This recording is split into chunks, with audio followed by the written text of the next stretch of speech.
pagi anak-anakku semua. Pagi Bu. Hari ini kita akan belajar mengenai siklus air. Sebelum pembelajaran dimulai, alangkah baiknya kita berdoa terlebih dahulu. Tolong salah satu untuk memimpin doa ya. Ayo Bu. Silakan sudah. Mulai pembelajaran kita berdoa dulu. Doa mulai. Doa selesai. Terima kasih Surya Ibu. Kemudian Ibu presentasi terlebih dahulu. Coba tengok kanan kirinya apakah ada temannya yang tidak masuk. Temannya Bagus Bu sama kenapa? itu nggak tahu Bu. Nggak tahu. Ya, pembelajaran dimulai. Untuk meningkatkan rasa nasionalisme kita, mari kita menyanyikan lagu nasional. Semuanya berdiri terlebih dahulu.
Selanjutnya tujuan pembelajaran pada pagi hari ini yaitu yang pertama, peserta didik diharapkan dapat mengidentifikasi 5 urutan siklus air secara tepat.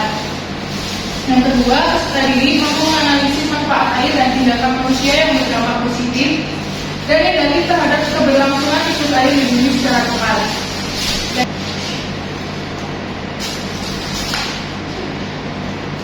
Coba kalian lihat ke sebelah sana, jendela sebelah sana. Bagaimanakah cuaca hari ini? Hujan. Apa yang kalian ketahui tentang hujan? Turun air. Turun air. Dari perubahan gas air. Kemudian, bagaimana hujan dapat turun ke bumi? Air tidak dapat habis meskipun sering kita gunakan. Pernah nggak terlintas di pikiran kalian seperti itu? Pernah tidak? Jadi bagaimana hujan dan air tidak dapat habis karena adanya siklus air. Jadi siklus air atau disebut juga siklus hidrologi adalah gerak perputaran air dengan perubahan air menjadi berbagai bumi dan kembali ke bentuk semula. Dengan siklusnya ada 5. Yang pertama ada evaporasi. Evaporasi atau penguapan air karena matahari. Di bagian evaporasi itu bersamaan dengan transpirasi atau proses pelepasan uap air pada jaringan tumbuhan. Kemudian air yang menguap itu akan menjadi gumpalan-gumpalan awan. Uap air menjadi titik air dan awan yang disebut dengan kondensasi. Kemudian kondensasi akan menjadi di gumpalan-gumpalan itu uap air akan menjadi titik awan dan di situ air akan mengkristal. Kemudian awan akan menjadi gumpalan awan hitam seperti seperti yang kita lihat sebelum hujan itu kan biasanya membentuk. Nah, di situ air akan turun ke bumi yang disebut dengan presipitasi. Kemudian saat air turun ke bumi, air akan berkumpul di lautan, danau, waduk, dan sungai yang disebut dengan infiltrasi. Nah, untuk lebih jelasnya ada penjelasan di sini. Tolong salah satu bacakan. Ada yang mau membacakan? Saya. Evaporasi atau penguapan air adalah proses di mana air yang berada di permukaan bumi menguap menjadi uap air akibat dari panasnya sinar matahari. Uap air ini kemudian bergerak ke atas menuju atmosfer. Di evaporasi ini, karena panas matahari, airnya akan menguap, sehingga uapnya akan naik ke atas dan terjadilah kondensasi. Ada yang mau membacakan? Ya, Bu. Kondensasi atau pembentukan awan adalah proses di mana uap air yang naik ke atmosfer akan mengalami pendinginan dan perubahan menjadi titik-titik air. Titik-titik air akan mengembun dan berkumpul sehingga menciptakan awan. Titik-titik air yang mengembun itu kemudian akan mengalami pembekuan di atmosfer dan terjadilah gumpalan awan. Dari situ kemudian akan terjadi presipitasi. Tolong Vivi bisa bacakan? Presipitasi atau turunnya hujan adalah proses di mana titik-titik air di awan akan semakin banyak dan berat sehingga jatuh ke permukaan bumi dalam bentuk hujan. Air hujan yang jatuh ke bumi akan kembali ke sungai, danau, waduk, lautan dan meresap ke dalam tanah. Nah, itulah kenapa bisa terjadi hujan. Tadi kan juga dijelaskan bahwa siklus air itu akan kembali ke bentuk semula dari air menguap kembali ke air lagi. Kemudian yang terakhir ada infiltrasi.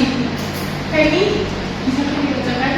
Infiltrasi adalah proses di mana air hujan meresap ke dalam tanah dan membentuk cadangan air tanah.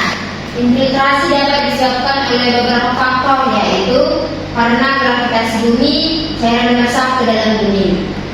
Pada infiltrasi ini, air akan berkumpul ke dalam waduk, sungai dan sebagainya yang akan kita gunakan dalam kehidupan sehari-hari. Kemudian ada manfaat air. Kalian tahu ini gambar apa? Mencuci piring, memasak, belajar layar, PLTA, Kemudian jadi itulah manfaat air di kehidupan. Selanjutnya ada faktor kerusakan siklus air. Nih, dari gambar ini apa yang kalian lihat? kerusakan, hutan gundul, Masyarakat liar, Pencemaran air, berbusa airnya, ya makanan limbah domestik. Kemudian buangan limbah, selanjutnya pestisida, pestisida yang berlebihan. Dan selanjutnya pembangunan yang berlebih di tanah atau lahan kosong sehingga tidak ada kerusakan di air. Yang lebih semangat lagi sebelum mengerjakan LKPD, Ibu ada SPI. Yuk semuanya berdiri dulu. Nanti ikuti gerakan yang ada di video ya. Thank you.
bagi LKPD-nya.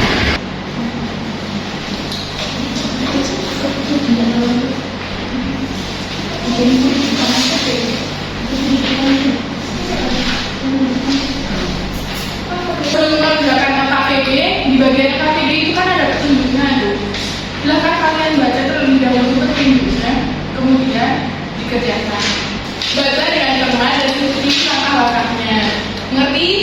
Jadi Bu, Jika ada kesulitan, silahkan tanya kepada ibu ya. ini Bu, kalau ini saya ini ya Bu. Ini nomor segini udah ini ya Bu. Yang mana? Yang ini Bu.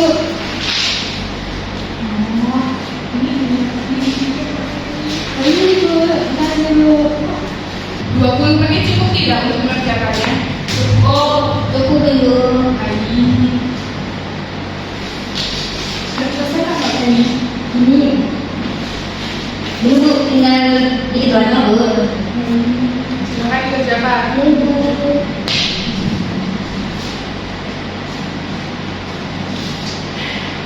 Bu, ya ini yang nomor 2 itu maksudnya yang perbuatan balik atau perbuatan Oh, ini yang mengganggu pelestarian kesusahan yang berarti dapat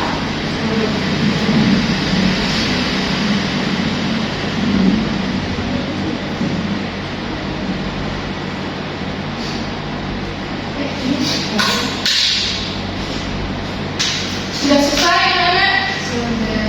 Sudah. Udah Ibu. Silahkan salah satu perwakilan kelompok untuk maju ke depan presentasikan hasil diskusinya. Kelompok satu, Mbak Suke. Yang pertama, nama proses siklus air berdasarkan nomor yang tertera pada gambar. Yang pertama, itu evaporasi, terjadinya penguapan air karena matahari. Kemudian yang kedua itu kondensasi, uap air menjadi titik air dan awan. Yang nomor tiga, presipitasi, turunnya hujan dari bentuk awan ke bumi. Kemudian yang keempat, transpirasi, proses pelepasan uap air pada jaringan tumbuhan. Yang kelima, infiltrasi, itu berkumpulnya air di lautan, danau, waduk dan sungai. Kemudian 5, perbuatan manusia yang berdampak terhadap kelestarian siklus air. Yang pertama, penebangan pohon secara massal. Yang kedua, pembuangan limbah industri ke sungai. Yang ketiga, penggunaan pestisida berlebihan. Yang keempat, pembangunan massal di lahan kosong. Yang kelima, mencuci baju atau membuang limbah rumah tangga ke sungai. Beri ongkos untuk kelompok satu. Dari kelompok dua, apakah ada jawaban yang berbeda? Sama. Kalau kita pada penghujung materi pada siklus air hari ini, dari materi yang sudah disampaikan tadi, siapa yang bisa menarik kesimpulan? Siklus air itu apa? Proses terjadinya perputaran air dari air menjadi awan dan dari awan menjadi air. Ya, benar sekali Mbak Suda. Kemudian, ada berapa siklus air? 5. Apa saja? Kondensasi, filtrasi, evaporasi, kondensasi, evaporasi, kondensasi, presipitasi, filtrasi, dan presipitasi. Transpirasi.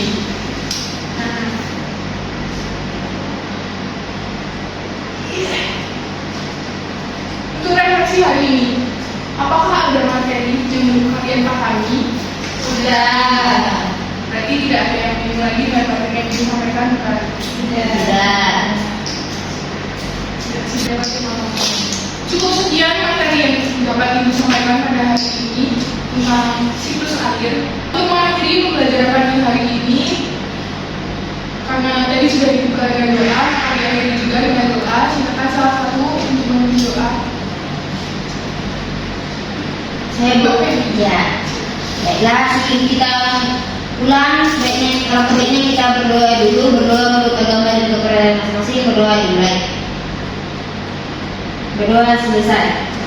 Terima kasih. Akan pulang dan hati-hati di jalan. Wassalamualaikum warahmatullahi wabarakatuh. Waalaikumsalam warahmatullahi wabarakatuh.